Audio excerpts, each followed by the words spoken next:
Ice baths. All your favorite influencers are doing them, and are you being lied to? Sorta, kinda, maybe, but let me explain. Everyone from Andrew Huberman to NHL players and this influencer to that influencer is all saying the same things. If you're not hopping in the ice bath, one, you're mentally weak. Two, this is gonna change your life and you're gonna have this massive release of dopamine and all these crazy things. And if you're not doing it, then you're soft, and David Goggins is gonna be the one kicking your ass. Just play out bitches.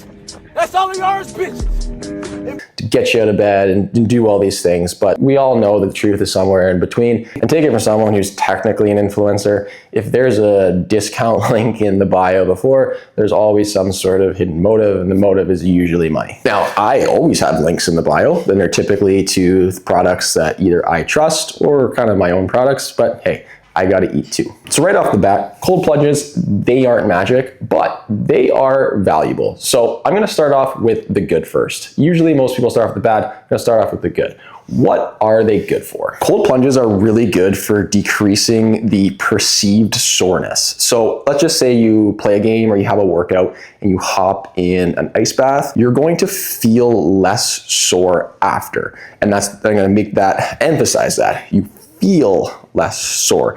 There aren't any actual tangible benefits to enhancing the recovery process, and I'll get to that later in the downsides. Let's just say you play on a Friday and then play on a Saturday. Feeling good on the Saturday is really important, whether your body's actually recovered or not. If you feel better, you're probably going to play better. Ice baths also decrease swelling. Now, the term inflammation seems to be the root cause of every problem and issue the world has. Now you gotta remember that some inflammation is good. Inflammation is a protective mechanism by the body. It's part of the healing process. So stunting that inflammatory process isn't what we want all the time. It really depends on the situation. And there is some evidence to show that there is like an increased dopamine release or these different neurochemicals that can kind of make us feel better, make us feel energized. And on top of that, David Goggins would tell you that this is going to help your mental resilience, and I totally agree.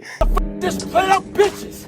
That's all they are is bitches. If you can jump neck deep into a bath of ice and be able to control your breathing and calm your mind and be able to sit there, there is a ton of value to that. There's a ton of value in just doing things that are hard. Jamie, these all sound pretty good. So what's the downside? The downside essentially is that although ice baths might help or make you feel better in the short term, they do stunt long-term recovery. There's a ton of research that shows that it decreases hypertrophy, so your ability to build muscle. So in the off season, that's something really important. During the season, if it's constricting your blood vessels and reducing the amount of nutrients and blood and oxygen that we can get to our muscles, that's a really important part of the healing process. And if we slow down our healing, we're not going to be able to recover. And we know, we've talked about it in the basic form, when you train, you break down your muscles and then your muscles rebuild themselves back better. And if we inhibit that ability to rebuild the muscles, then we never progress and we just kind of stay the same, and we're essentially leaving progress on the table. There is some research that shows taking an ice bath or a cold plunge after a skill session can inhibit the ability to kind of improve motor learning. So let's just example, you go out and you do like a really focused goalie session or a skills session. You know, you're working on retraining or training those neural pathways. And if we inhibit blood flow, if we inhibit the natural recovery processes, it's going to take longer for us to be able to master that skill. In my opinion, is that something that should make or break your decision to use an ice bath? Probably not, but the timing is really, really, really important. So here's my general recommendation when it comes to using ice baths. Again, like always consult with your physician in case there's some sort of thermoregulatory condition you have or don't know if you have. It's always really important before you jump into a big tub of ice. The first and the big one is not in the off season. I'm recording this in May. Most hockey players are going into the off season. The off season is your time to focus on getting stronger, more athletic. If you're in the ice bath and you're inhibiting those recovery processes,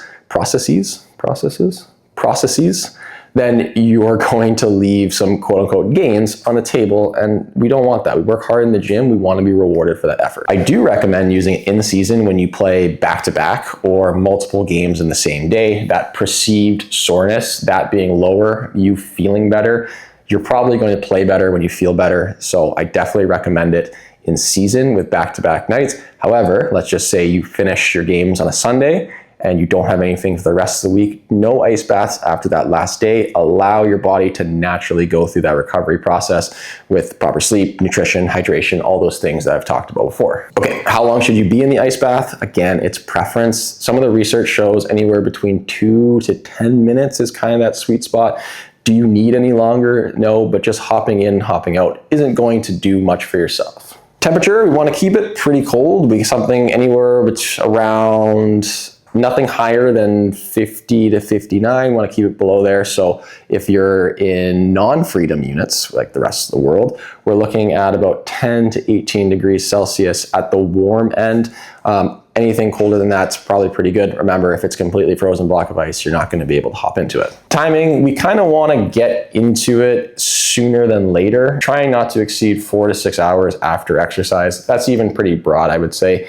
If you can get in as soon as you finished your cool down part of your training session or your game, then yeah, hop on the ice bath, get in, get some of those anti-inflammatory benefits, I'm gonna say with quotation marks, get it in early, and then allow your body to start to go through that natural healing process for whatever remaining time you have. And finally, stay calm when you're in ice baths. You'll see a lot of people hop in and it's they go through that flight or fight mechanism, or we call it the sympathetic nervous system. We want to keep our parasympathetic nervous system, which is our body's ability to kind of relax and breathe.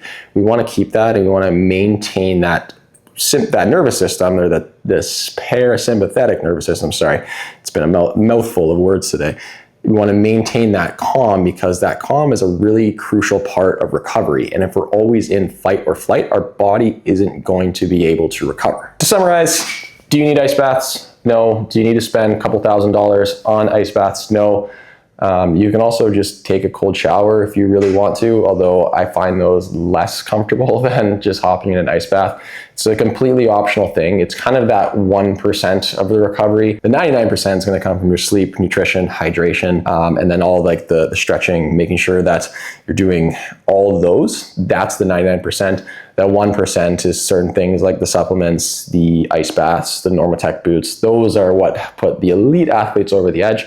But until you get to that point, making sure you're hammering home the basics is so important. And if you like this video, I'm sure you're gonna like whatever this one is. The algorithm's really smart. It's gonna recommend something to you, and you stayed all this way, treat yourself to another video. Why not? Thanks for listening. If you want to become a better hockey player in 30 days, click the link below. 30 ways in 30 days to become a better hockey player, delivered directly to your inbox. I'll see everyone next video.